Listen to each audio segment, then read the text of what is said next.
Phone tapping కేసులో ప్రణీత్ రావు విచారణ కొనసాగుతోంది. ఈరోజు మొత్తం ప్రణీత్ రావును విచారించనున్నారు పోలీసులు. రేపు ప్రణీత్ను మజిస్ట్రేట్ ఇంట్లో హాజరుపరిచే అవకాశం కనిపిస్తోంది. ఎస్ఐబిలో పనిచేసిన పలువురు అధికారులను ప్రశ్నిస్తున్నారు పోలీసులు. ఎస్ఐబిలో పనిచేసిన అడిషనల్ ఎస్పీ తిరుపతన్నకు అధికారులు నోటీసులు ఇచ్చారు. ఈ కేసులో పూర్తి సమాచారం కోసం సైబర్ క్రైమ్ అధికారులు, ఎక్స్పర్ట్స్ సహకారం తీసుకుంటున్నారు అధికారులు. ప్రణీత్ రావు విచారణకు సంబంధించి మరింత అప్డేట్స్ని మా రిపోర్టర్ రాణా లైవ్లో అందిస్తారు. రాణా, చెప్పండి. ఈ రోజంతా కూడా విచారణ కొనసాగుతున్నట్టుగా తెలుస్తుంది కదా, చెప్పండి. దాదాపు ఇవాళ చివరి రోజు ఈ యొక్క విచారణ చెప్పుకోవచ్చు. దాదాపు 24 గంటల పాటు కూడా విచారిస్తామని పోలీసులు చెప్తున్నారు. యాజ్ పర్ రిమాండ్ కస్టడీ కూడా ఇవాళ 5 గంటలకు ముగుస్తున్నప్పటికీ కానీ మొన్న కోర్టు ఇచ్చినటువంటి డైరెక్షన్ ప్రకారం 24 గంటల పాటు కూడా ఆయన్ని కస్టడీలో పెట్టి విచారణ చేస్తామని కూడా ఇచ్చిన అధికారులు వ్యక్తపడుతుంది. అయితే ఈ కానిస్టేబుల్స్ కానీ అధికారులు కానీ వీళ్ళందరూ కూడా ఎవరైతే ఎస్ఐబీలో పనిచేశారో వాళ్ళందరూ కూడా ప్రణీత్ రావు కూడా పనిచేశారు. వాళ్ళందరూ కూడా ఈ బజారెన్స్ పరిస్థితి పిలిపించి వారు క్వశ్చన్ చేస్తున్నట్టు చెప్పకపోతే ఇవాళ ఎస్ఐబీలో పనిచేసినటువంటి అడిషనల్ ఎస్పీ తిరుపతన్న కూడా పోలీసు నోటీసులు ఇవ్వడంతో ఇక్కడికి వచ్చిన నేపథ్యం ఉంటే ఆయన కూడా ఉదయం నుంచి కూడా ఈ స్టేషన్ లోనే ఉన్నటువంటి నేపథ్యం కనపడుతుంది. దాంతోపాటు మరి కాసేపట్లో ఆయన్ని ప్రణీత్ రావుని పూర్తిగా ఇక్కడికి నాంపల్లి స్మూర్తి తీసుకెళ్తారని అనుకున్నారు. కానీ కాకపోతే ఇది ఆలస్యం అవుతుంది అనేది కూడా మనకు తెలుస్తుంది. అయితే ఈ బజారెన్స్ పిఎస్ లో ఎస్ఎల్టీ ముందు తిరుపతితో పాటు మరి కొంతమంది అధికారులు కూడా హాజరైన నేపథ్యంలో ఉదయం నుంచి కూడా వారిని క్వశ్చన్ చేస్తున్నారు. ఎస్ఐబీలో పనిచేసిన అందరినీ ఎవరైతే క్లోజ్ అసోసియేట్ ఉన్నారో వాళ్ళందరినీ కూడా గత 3 రోజుల నుంచి నోటీసులు ఇచ్చి మరీ పిలిపించి వారిని క్వశ్చన్ చేసి వారి స్టేట్మెంట్ ని రికార్డ్ చేసినట్టు ఏర్పడుతుంది. దాంతో పాటు ఈ సైబర్ అధికారులు ఎక్స్పర్ట్ సహకారంతో ఈ దర్యాప్తు అధికారులు వీరిచ్చిన ఇన్ఫర్మేషన్ అంతా కూడా వాళ్ళతో కూడా పంచుకుంటూ దర్యాప్తు చేసుకుంటున్న నేపథ్యం ఏర్పడుతుంది. డిసెంబర్ 4న ఈ రికార్డు సంతకం సమయంలో చోటు చేసుకున్న పరిణామాలపైనే స్టేట్మెంట్స్ ఈ యొక్క పోలీసుల నుంచి కూడా వారు రికార్డ్ చేస్తున్నటువంటి నేపథ్యం అయితే ఏర్పడుతుంది. సో చాలా కీలకమైనటువంటి పరిణామాలు చోటు చేసుకుంటే ఎందుకంటే నిన్న ఏకంగా ఎస్ఐబి మాజీ చీఫ్ అయినటువంటి ప్రభాకర్ రావు ఇంట్లో సోదాలు చేయడము, తర్వాత ఒక ఛానల్ ఎండి ఇంట్లో సోదాలు చేయడము, తర్వాత ఎస్ఐబికి సంబంధించిన అడిషనల్ ఎస్పీ ఇంట్లో సోదాలు చేయడము, ఇవాళ మరొక డిఎస్పీని పిలిపించి ఇక్కడ విచారణ చేయడం. సో వీళ్ళందరూ కూడా చాలా పెద్ద ఎత్తున కూడా ఒక టీం లాగా ఏర్పడి ఇన్ని రోజులు కూడా ఈ ట్యాపింగ్ వ్యవహారంలో పెద్ద ఎత్తున కూడా వీళ్ళు కోట్లాది రూపాయలు సంపాదించారనేది కూడా పోలీసులకి ఎవిడెన్స్ దొరికినటువంటి నేపథ్యం అయితే కాబట్టి దాన్ని బేస్ చేసుకొని వాళ్ళ క్వశ్చన్ చేస్తున్నారు. అయితే ప్రణీత్ రావుని మరి కాసేపట్లో విచారణ అనేది కస్టడీ విచారణ అయితే జరుగుతున్న నేపథ్యంలో పోలీసులు మరొకసారి కోర్టుకి ఆశ్రయించే అవకాశం ఉంది.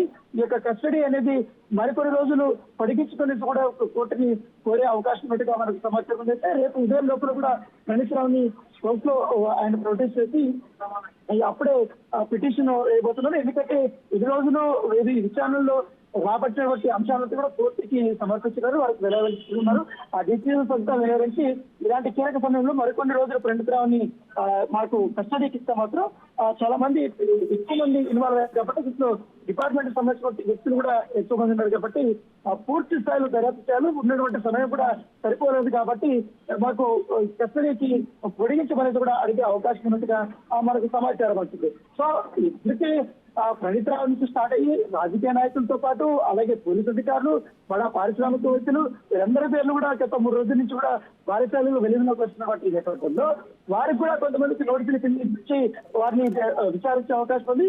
ఈ 2-3 రోజుల్లో కీలకమైన వ్యక్తుల్ని అరెస్టులు కూడా జరిగే అవకాశం ఉన్నట్టుగా మనకు సమాచారం వస్తుంది. ఎందుకంటే ప్రణీత్ రావు ఒకవేళ కస్టడీ పిటిషన్ కానీ తోసిస్తే మాత్రం పోలీసులు ఒకవేళ రిమాండ్ కే పంపించమని చెప్తే మాత్రం ఖచ్చితంగా ఆల్రెడీ 14 రోజుల పాటు రిమాండ్ విధించారు కాబట్టి ఇప్పుడు దాంట్లో 7 రోజులు అన్ని అయిపోయాయి కాబట్టి ఖచ్చితంగా దాంతో పాటు ఇప్పటికే నోటీసులు అందుకున్న అధికారులందరూ కూడా ఇక్కడికి పిలిపించి వారందరూ కూడా విచారించే అవకాశం ఉన్నట్టుగా మనకు సమాచారం ఉంటుంది. దాంతో పాటు ఇప్పటికీ ఈ పోలీస్ స్టేషన్ వద్ద కూడా పూర్తి స్థాయిలో కూడా భద్రత పెట్టారు. ఎందుకంటే లోపల ప్రణీత్ రావు ఉన్నాడు, ఇతర సంవత్సరం అధికారులు కూడా వస్తున్నారు కాబట్టి దాంతో పాటు డీజీపీ ప్రత్యేకంగా ఇక్కడికి వచ్చి ఈ యొక్క కేసులంతా కూడా ఆయన డే 1 నుంచి కూడా స్పెషల్ గా కూడా మానిటరింగ్ చేస్తున్నారు. మరోవైపు స్పెషల్ టీం కూడా మరోవైపు ఇక్కడ ఇతర పోలీస్ ఆఫీసర్ ఇళ్లలో కానీ ఇతర పోలీస్ ఆఫీసర్లు కూడా వారిని విచారణకు పిలిపించి వారు కూడా అక్కడ స్టేట్మెంట్స్ రికార్డ్ చేస్తారు కాబట్టి పజగొట్ట పోలీసులు ఒక పక్క, మరో పక్క స్పెషల్ టీం ఒక పక్క, తర్వాత సైబర్ సెక్యూరిటీ సంబంధించిన మరొక టీం,